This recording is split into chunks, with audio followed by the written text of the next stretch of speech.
Hey, Coach Wilcoxon here, Bloodline Sports. Want to talk a little hitting today. As you know, I give lessons, and I'm working out of PDP Athletics in Chandler, so check them out. Hit me up if you want some lessons. My hitting is no wrenches baseball, no wrenches teaching. It's your swing. I'm not going to change your swing. Uh, no reason to. I coach a lot of collegiate kids. If you're in college, you can already hit, right? We work on fields, we work on mental, we work on approach, but I'm a geek when it comes to hitting. I love watching it. Instagram. Three of the people I love to follow, actually four. Steve Springer got me geeked up about 6, 7 years ago. Quality at bats.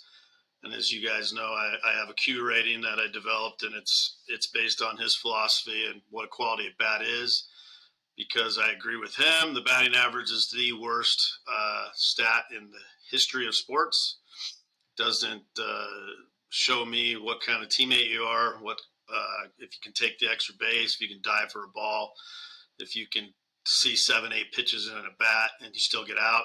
Yeah, well, you still helped your team. So Steve Springer, check him out. Quality at bats. Also Casey Smith, out front hitting. Love the guy. He's awesome. I've been trying to get a chance to go I believe he's in Alabama now. I think he used to be up in the Midwest somewhere, but I'd love to meet with him. And if he's coming out, I'm going to definitely go watch him speak. He's amazing. Eugene Bleeker, 108 Performance.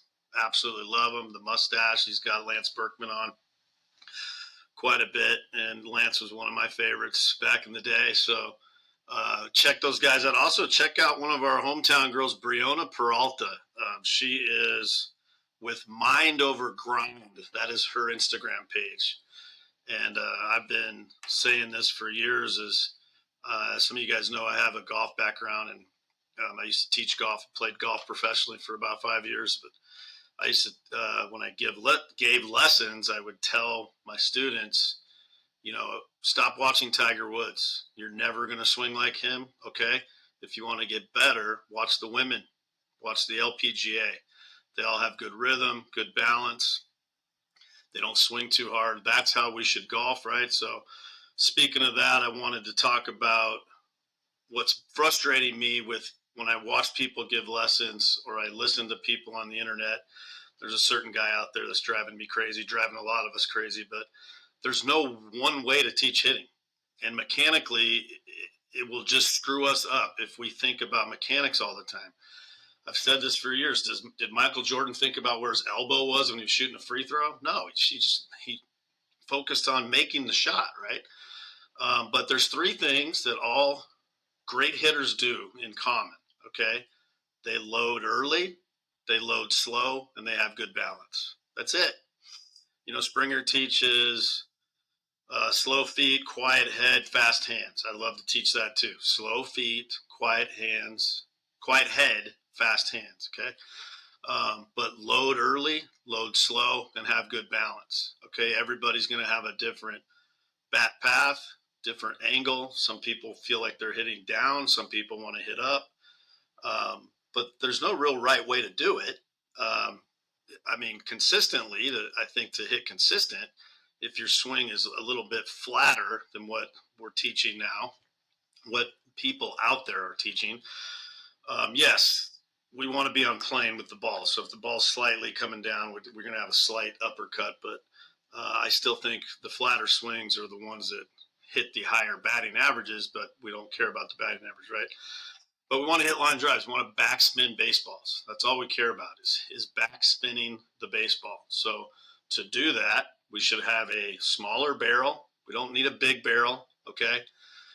The King Griffey Jr. model, the 271, dude hit 600 home runs or something like that, right? With a smaller barrel. But that's what's going to backspin the baseball more. You're swinging wood bat, it's going to break less commonly as a bigger barreled wood bat would. So that's another tip I would have for you. But the reason why we can't teach the same way to hit, teach the same thing, is we're all different anatomically, strength-wise, hand speed-wise. You do we want a fast bat? Of course we do. Did Will Clark have a fast bat? No. Did Ken Griffey Jr. have a fast bat? Not really. Did Willie McCovey have had a slow, long bat? Right. You know, Tony Gwynn was a slap hitter, which he could pull it. And he proved that one year when he hit 17 home runs. That's because Ted Williams challenged him to start pulling the ball more. But that's kind of what I want to talk about. I want people to pull the ball. There's nothing wrong with pulling the baseball. Alex Thomas, I think that's his name. I'm not a Diamondback fan, even though I live here. The home run he hit the other night off of Kimbrel was on the outer half of the plate, outside part of the plate, and he pulled it into right center.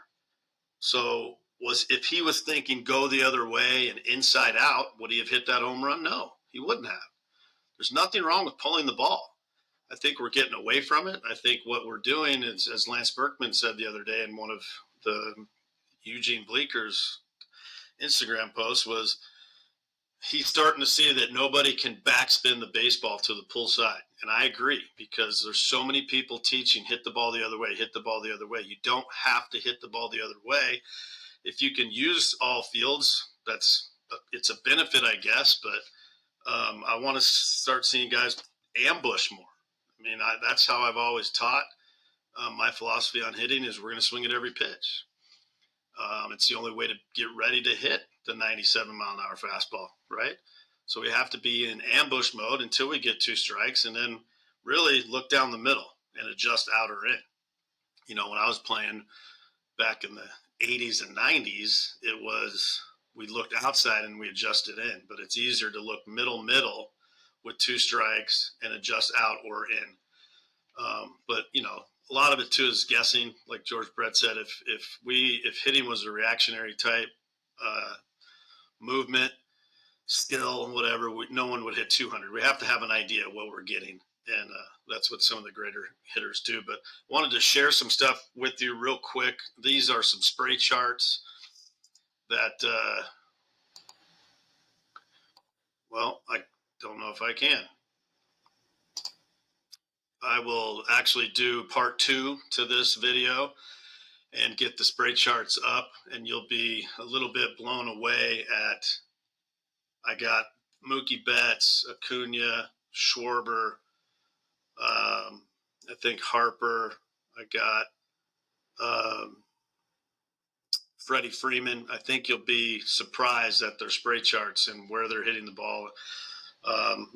And Luis Arise is on there as well too. So, but let's talk about, again, the 3 common things is load early, load slow, and have good balance. Okay.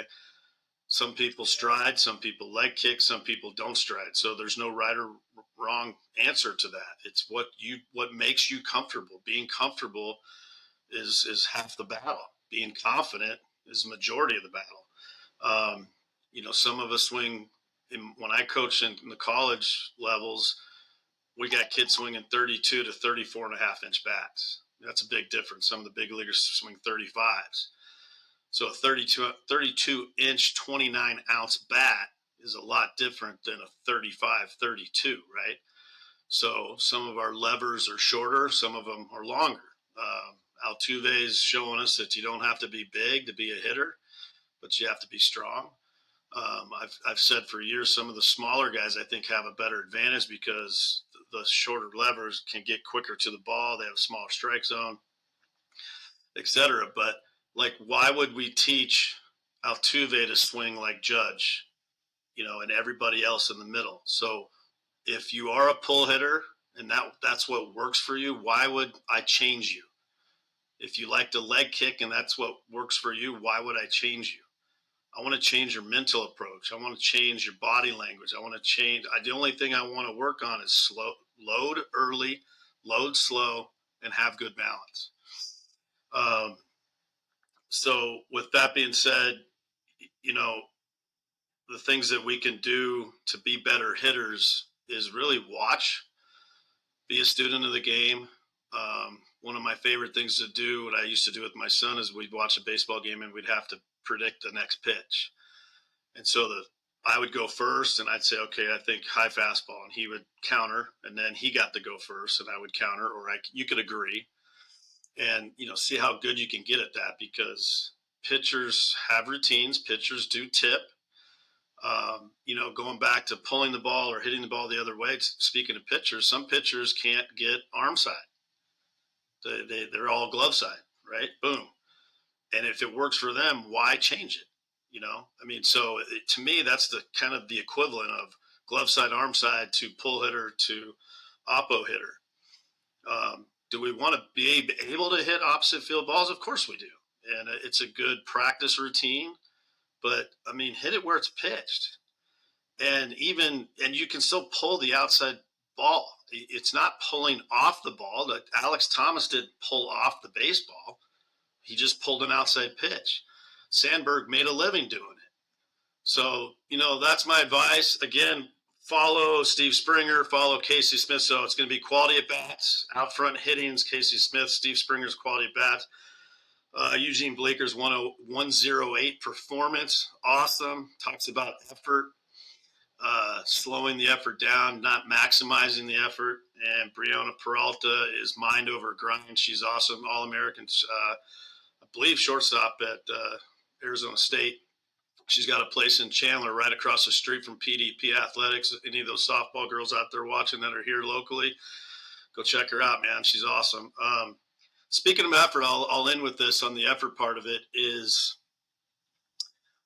the U.S. track team for the Olympics, the U.S. Olympic track team and training program, which I'd say is probably the best training and sports science that you're going to find anywhere in the world, right? Because it's the U.S. team, and we are the fastest guys.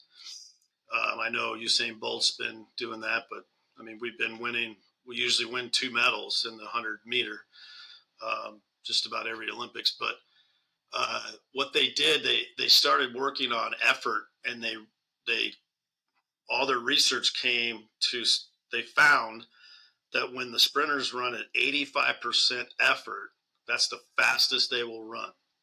Once they get 86, 87, 88, they start slowing down. And I've been teaching that for years. You can ask Mason Ohm when he was a freshman. I would yell at him, 88.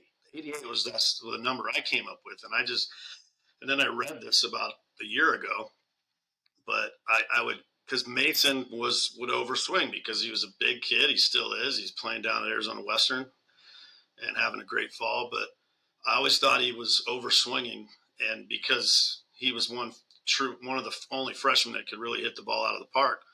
But when he went back, he got down to 88. What I'd tell him, I'd yell at him when he was in the box, and he'd swing nice and smooth. Well, the swing got faster, period. One of the other things I say all the time is slow is smooth, smooth is fast, right? So that's how we want to do everything in baseball. Slow is smooth, smooth is fast. So get to 85% effort on your swings. Get your hacks in. Get good hacks in. No tired hacks. Don't do too many hacks. Work on something when you're hitting. Have a purpose. Do about 9 balls at a time. 9 swings. Work on something. Step out. Let's do something else, or do the same thing again. But just don't go up there just swinging to swing and swing. And how many hacks can you get in a half hour, an hour?